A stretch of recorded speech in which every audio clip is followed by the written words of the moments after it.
And it's Priscilla Batzell in Spring Hill, Florida at Expressionist Art Studio Gallery in the backyard with Janet visiting from away. Hello! And we're going to do a gardenscape, hopefully, so that Janet can get a good handle on the flowers. But in the meantime, we're going to start with the sky and getting rid of any dried on little paint. And I am going to do something I don't usually do, which is to spread my Anita's metallic and look for those little filaments that just came from where, I don't know. Anyway, so that's, instead of putting the color on straight out of the squeeze bottle like I usually would, I'm going to put a layer of that white down first because it's going to be a blue sky this time. And I got all kinds of filaments and some tweezers I'm going to need before long in there. So anyway, let's put some blue and some purple, and then move things that make bottles fall over out of the way.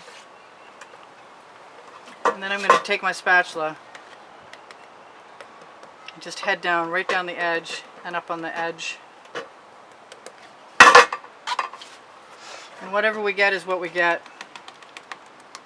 Janet brought her spatula and gave it to me, but if she wants it back, she can have it back before the day is over.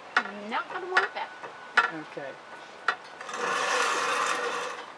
Well, if my living used to be based on spatulas, it's not based on anything right anymore that has to do with YouTube at the moment. So you could do your sky. Obviously, you could pour it.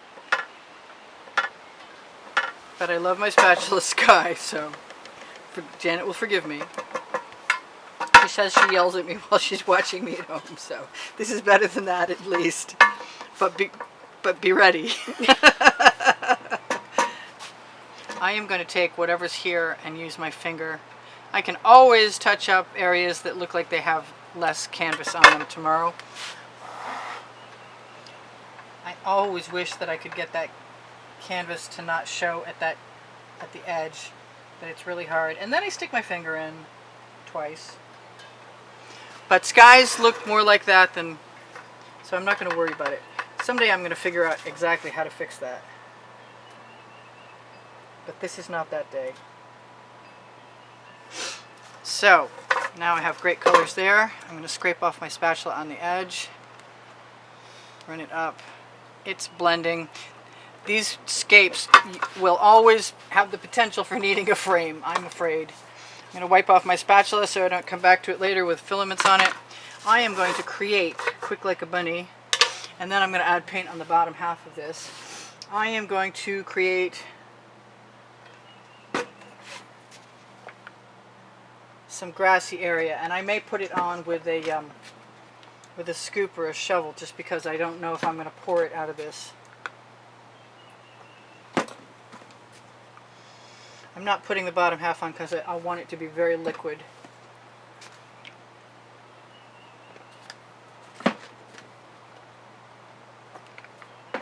One more dark color, actually more than one. I've got my art mines. Now, what color am I going to do in the background? I'm always wondering what color to do in the background. I think I'm going to be really strange. I think I'm going to use a combination of what I started with, which is that Anita's white metallic, and this bottle is almost empty, so I'm going to use my background colors are going to be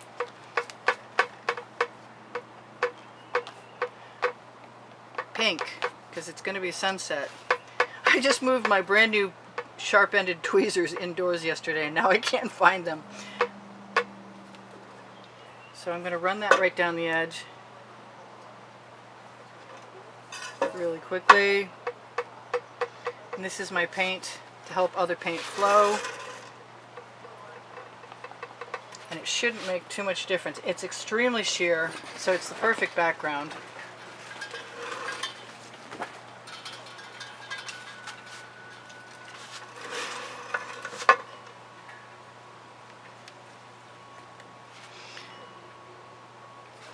And maybe a couple more go-rounds. This is all for the flowers.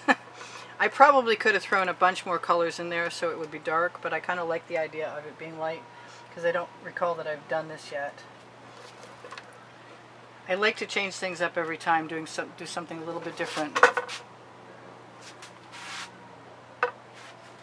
I'll just change the harsh edge between those two. And then one more scrape of the spatula across the bottom. Quick fingerful. Let's see if I can pour this. Oh, I just schmutzed up my edge. My edge catcher, my new edge catcher. So I'm going to add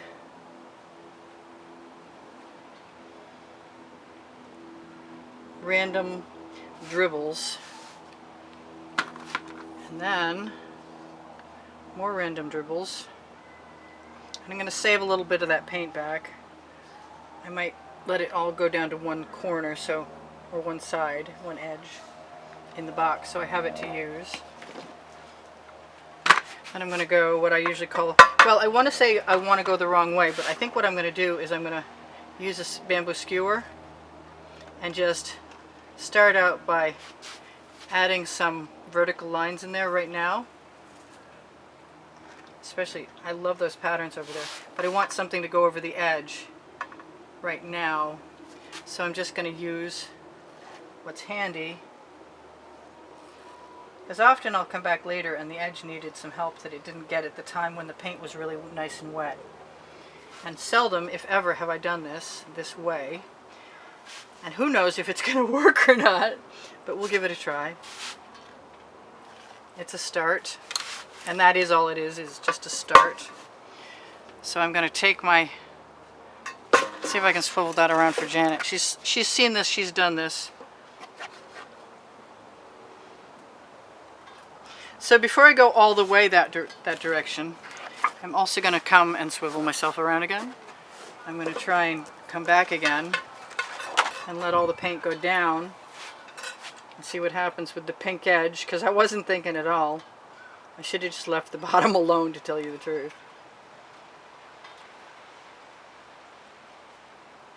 So I'm just waiting on that paint to come.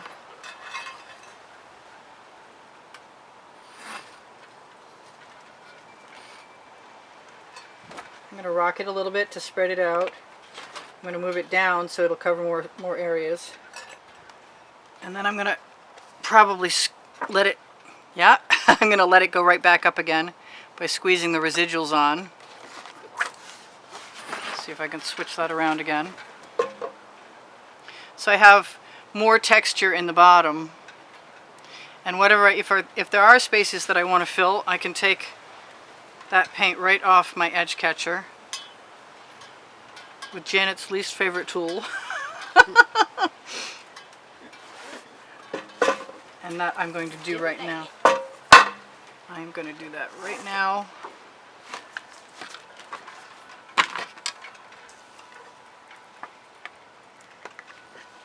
Put a little bit of paint right here, right there.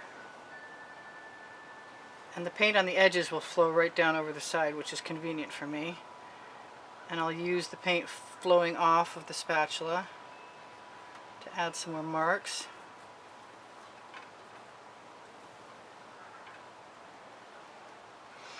Alright, so I've got a little bit more paint and I've got a spot.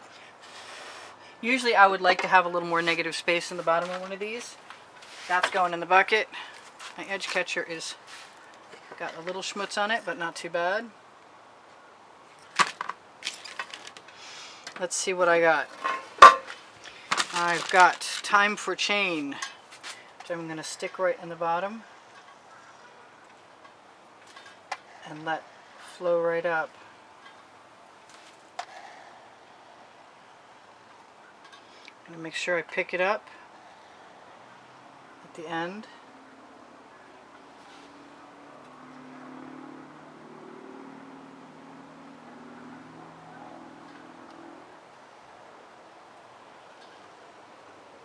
Just sort of letting the rhythm of the painting help me out.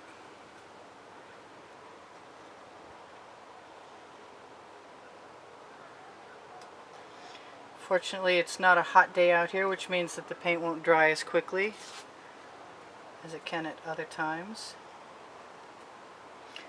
seldom do I do just all grasses, but I have kind of wanted to from time to time. And now I'm going to put that chain down and grab another little piece, and I'm just going to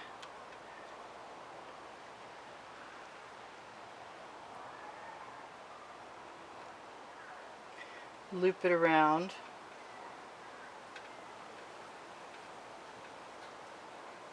And put up with the little nonsensical lines because it's abstract.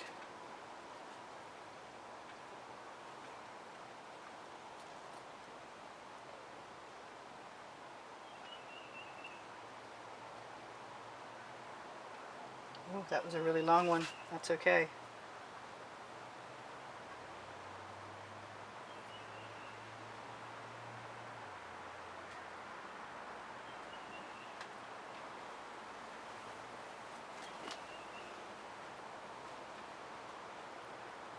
If I lift at the end, I have a better shot.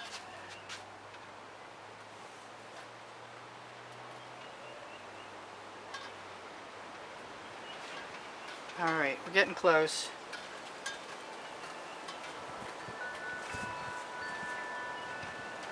I hate it when I dip my chain in and then I see that I've just annihilated something completely beautiful. I'm going to go back.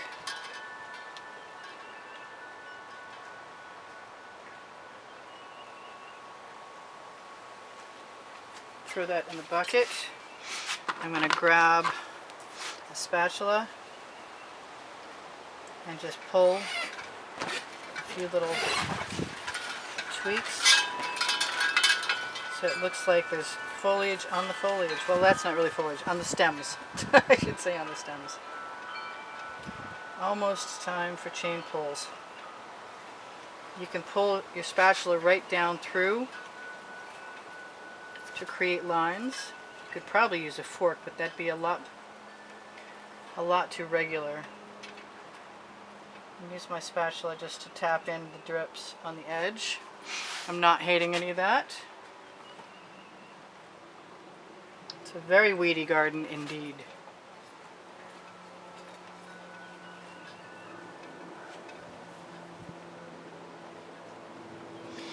Now we're going to put some flowers in. And those spatulas can go in the bucket. So I'm going to take some of my, actually I want to use the white enamel. I'll get my greens out of the way. And I'm going to start with my brights. So I'll add my stems afterwards. And I have a nice blue. Is that the blue I want? No. There it is though, I found it.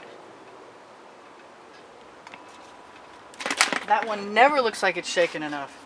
So this is unusual that I should use this white enamel. This is really the first time I've done this on the flowers that I recall. So don't call me on that. So I start by adding the chain at the bottom of my paint blob and looping it around.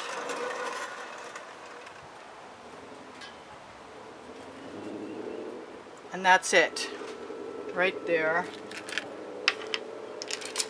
And now I'm just going to add a whole lot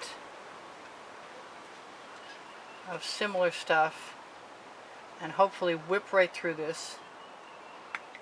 I'm going to change up the colors a little bit, except for I'm going to leave that one folk art neon multi-surface purple. I'm going to use some alternatives, and I'm still going to put that white in there because I love what it does. Shake that up one more time. Yeah, I knew that was coming.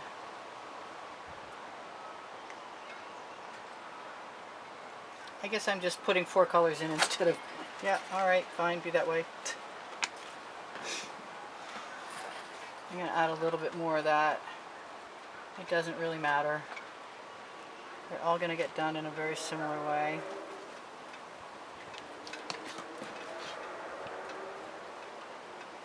Just add however many colors you want. They're either going to show up or they're not. And I wanted to continue on with my enamel. Maybe less is more, because a little goes a long way with the enamel. And I could try with the Anita's white metallic, which is usually my go-to. But I prefer that this be quick. And I'm going to, quick like a bunny, wipe my chain off a little bit. I'm going to start on the opposite side this time. And that chain is kind of stiff. I don't like that one. So I'm going to find one that's fresher and more flexible. Start at the bottom, loop it around, and pull it down. That one's actually kind of perfect. Right in the...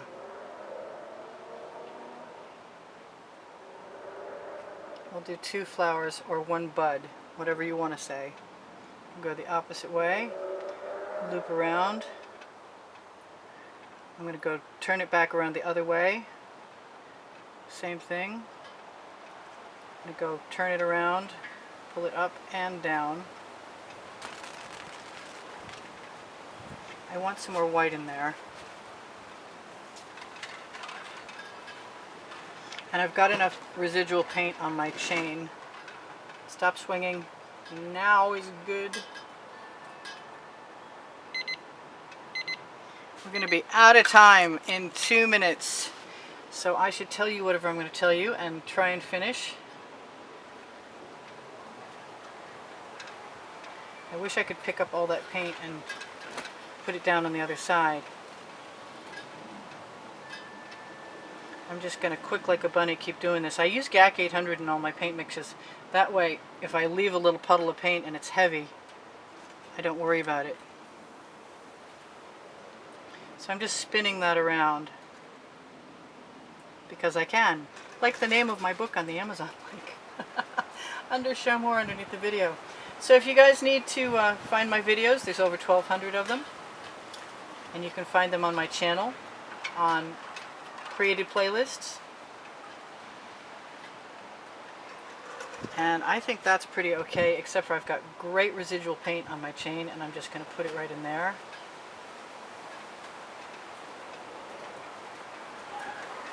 Create more petals and more flowers.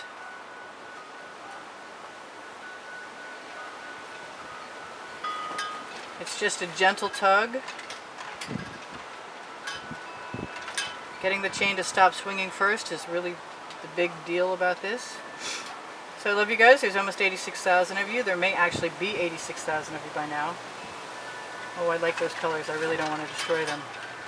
It's a very breezy day out here. It's really nice we don't have anything weirder in our paint so far. So I'm just using my residuals. It takes kind of a steady hand. And I am going to, I think I'm going to use just the tiniest dot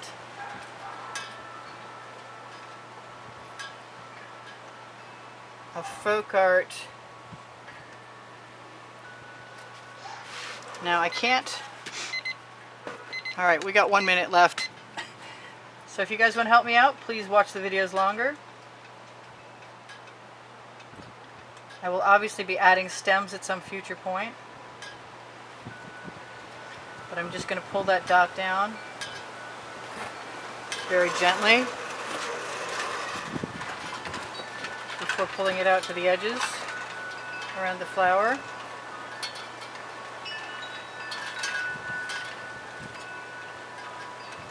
And each one of those will get a stem. I forgot one.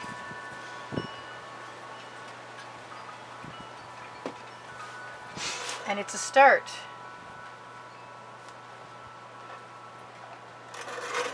I love you guys. If you want to check out tomorrow's videos, look on the community board on my channel or on the Facebook Expressionist Art Studio Gallery Appreciation Group. I'm going to torch to release the bubbles in the paint, if there are any. And we will see you anon.